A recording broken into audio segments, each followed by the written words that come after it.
In this video, we will guide you to effortlessly manage multiple Roombr accounts. First, let's talk about creating new accounts. There are two ways to do this. Method 1.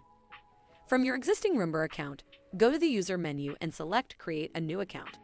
It redirects you the account creation page. Method 2.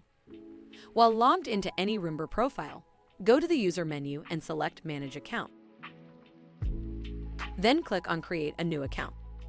Choose Continue with existing email to use the same email for multiple accounts. You'll be taken through the regular sign-up process. Now, let's manage your accounts. Go to the Profile drop-down menu and select Manage Account. Here, you can view all your Roombr accounts and your roles in each account.